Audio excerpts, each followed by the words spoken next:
So we're going to create our Lichtenstein inspired portraits using an exercise file with Timothee Chalamet. So to get started, we want to create a new document. Just went over and clicked create new document. And our document is going to be called Lichtenstein exercise, and then your name. And make sure that the document is 7 by 7 inches. You might need to change this from pixels to inches. And we're going to have our resolution be 300. And click create. From here, you'll have a blank canvas, a blank square 7 by 7 canvas, and a blank background layer. So from here, we want to go File, Place Embedded, and choose the document that you saved on your computer. When you do this with your own picture, with your self-portrait, of course, you'll be choosing that one. But for the exercise, we're going to start with this Timothee Chalamet image and place that into our canvas. You can either hit return or click on this checkbox to place it. From here, we can delete this background. We don't need it anymore, but it's locked, right? So in order to delete it, we need to unlock it. It's as simple as clicking on that lock. You can drag this down to the trash, or you can right click and delete layer. Either one will work. And now we only have our one Timothee Chalamet layer. Now what we want to do is we want to select Mr. Chalamet here. And in order to do that, I'm going to use the quick selection tool. The quick selection tool might be hidden for you under the object selection tool. If that's the case, just click on it and choose quick selection tool. You can adjust the size of your brush by just clicking on the left and right brackets. You don't need it to be too big, but you can see I want to stay inside Mr. Chalamet here. I'm going to just go right down, and it's snapping to the edges. I'm not going outside of there.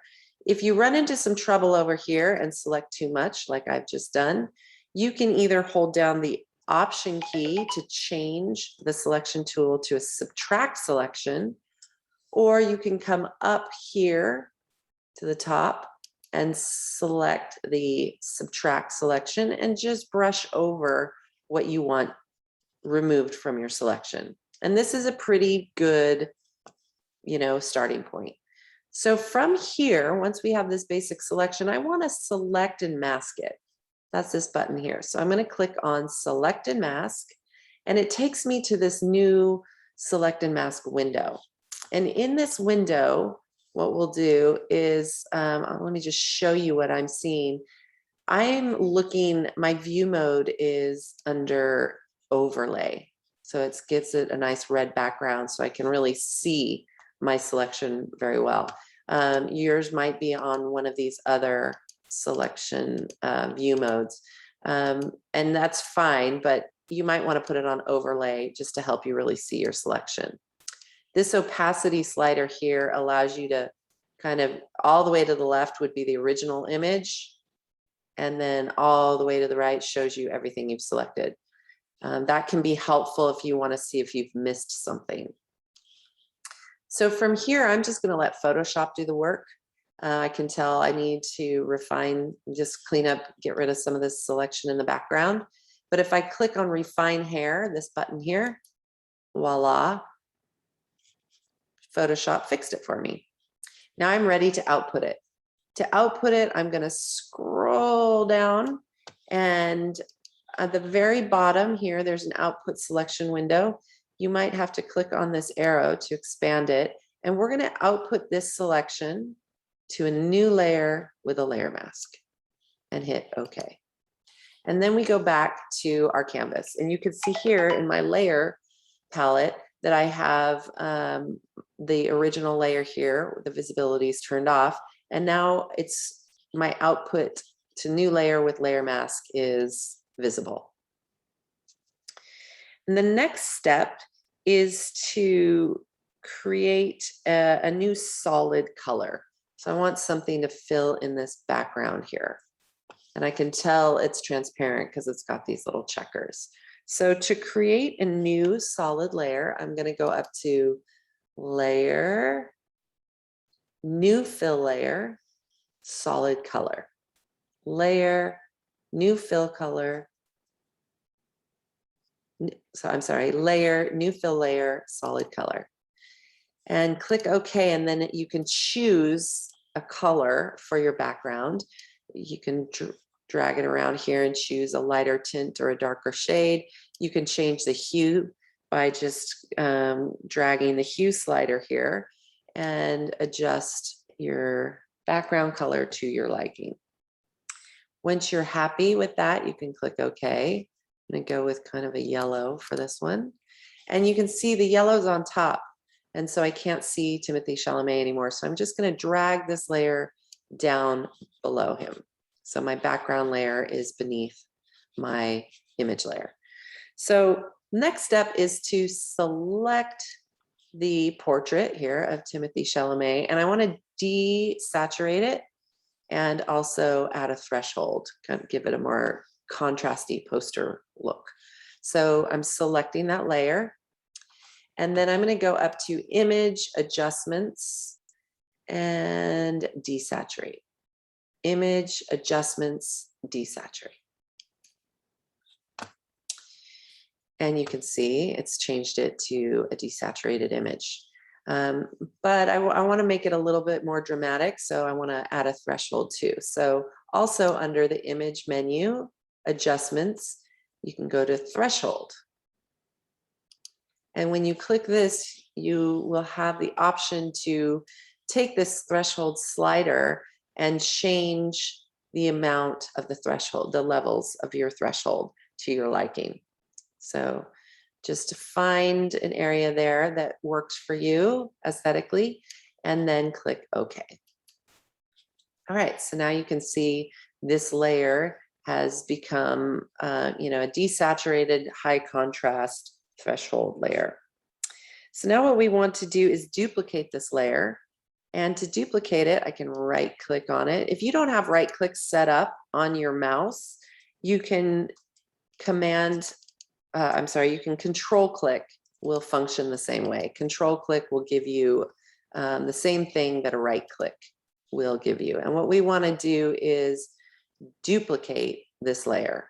So we want a second copy of it, and I'll hit OK, and there we go. Now I've got two of these layers right here.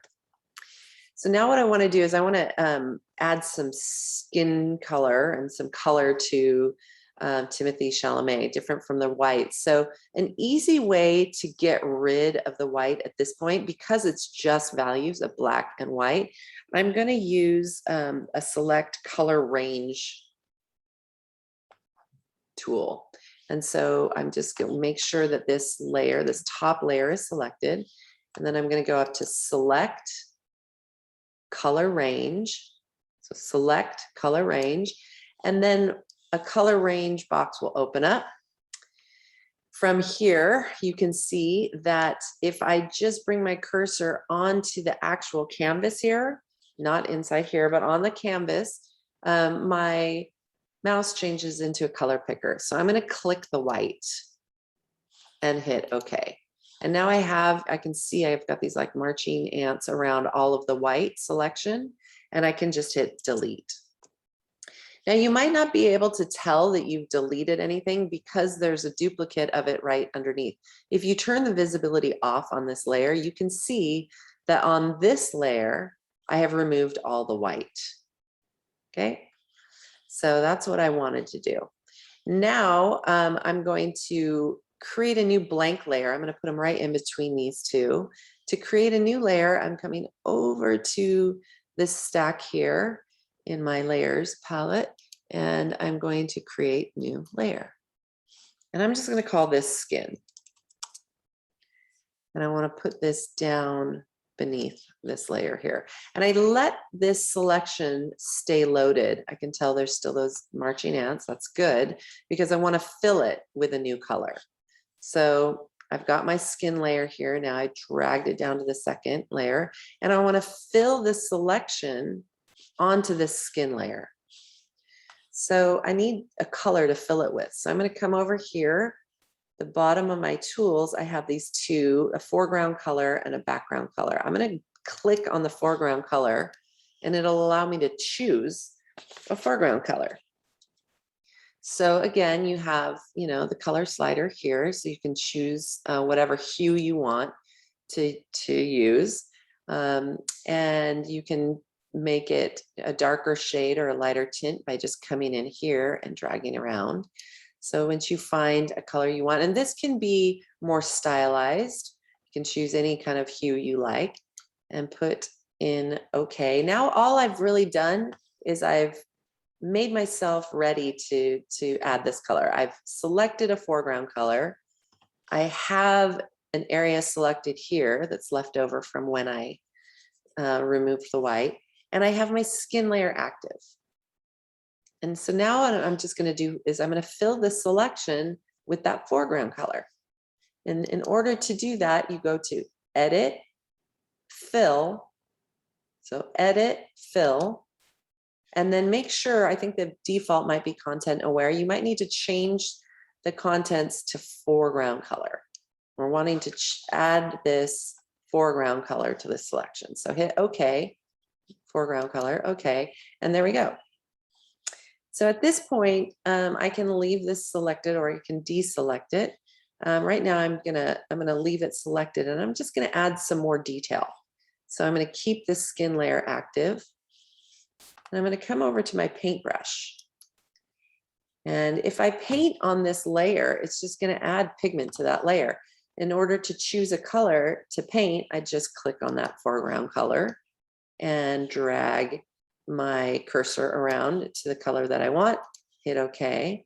And again, if I want my brush to be smaller or bigger, the right and left brackets, I'm just going to paint some white right in here into the area of the eyes, paint the white of the eyes. I can add some lip color. Let's go with like a pinky kind of a color. And again, this does not need to be, there's no right or wrong here. Choose something that that you like. My opacity is way down, so I'm going to bring that up. If you want to add, if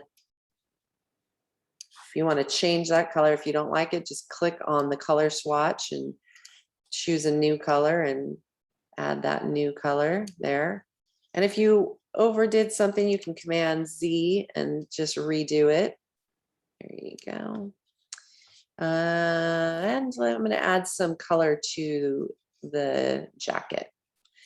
So for the jacket, we'll go with kind of we'll go with sort of a blue. And I'm going to make my brush a little bit bigger. I'm still just on the skin layer. And right here, because I let that selection stay loaded, I don't have to worry about going outside of these lines here. And because this layer on top here, the black is hiding anything on this layer, I can kind of freely paint this, not worrying too much. Just painting around where the jacket would be. There we go. Okay, I'm kind of liking how that looks. And we're almost done. But now I don't want this selection anymore. So to deselect something, Command D. All right, so now we're pretty much set up for the final steps. The final steps are gonna add, we wanna add our Ben-Day dots. So I'm gonna add the Ben-Day dots to both the background and to the skin. So first, let's go with the background. So remember our golden rule, select something and then do something to it. So I want to do something to my background color. So my background color is selected, and I'm going to go up to filters this time. And under filters, if you go down to the pixelate, it'll fly out a whole new option here. I want to do color halftone. And it's telling me I need to convert this to a smart object. That's fine. I'll click OK. The maximum radius here, you can adjust that. The smaller the number, the smaller the dots. So for the background, I'm going to choose a value of 25. I kind of like the bigger dots. So I'm going to click OK. And there you go. It's changed the background. I want to do it to the skin too. So again, I want to select something, then do something to it. So I want to add the Ben-Day dots to the skin. Select that skin layer, go up to Filter, Pixelate, and Color Halftone. This time I want to change the max radius to a smaller value. I'm going to change it back to 8 so I get even smaller dots. And there we go. It's changed it to that whole layer. I like the way that looks. And now all we have to do is save it. You want to save it 2 ways. First, you want to File, Save, and you want to save this to your cloud documents. And I've done this demo now 2 other times. So I'm going to click Save. There we go. It's saving. And I also want to export it as a JPEG. So to export it, I'm going to go File, Export As, File, Export As, and I am going to change the format. If your format is anything else, you want to change it to a JPEG. And the width and the height of this is fine. All of this is fine. So we just want to really make sure that the format is JPEG on this one. And click Export and name. It's already named.